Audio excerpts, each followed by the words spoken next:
Сәлем достар, бүгін біз ego порталынан психологиялық анықтаманы аламыз. Ол үшін бірінші басты бетте денсаулық сақтау бөлімін таңдаймыз.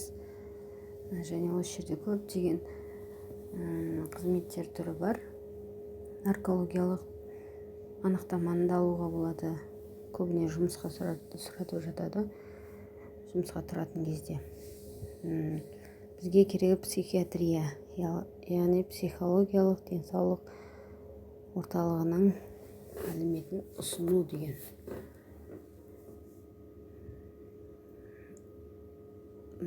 Үш бөлімде таңдауға болады. Өзіме, балаға, заңды қамқоршы деп. Бізге өзімізге керек.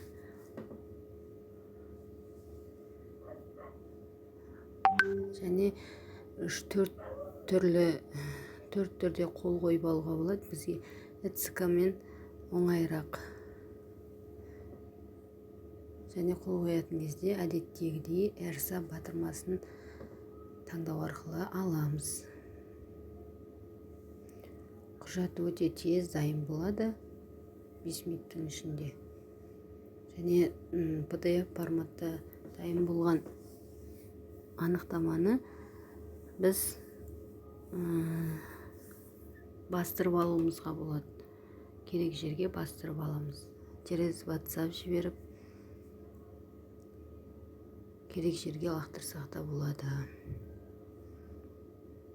Видеом сіздерге пайдалы болса, лайк басып, комментарий жазып, мені қолдап кетіңіздер. Рахмет.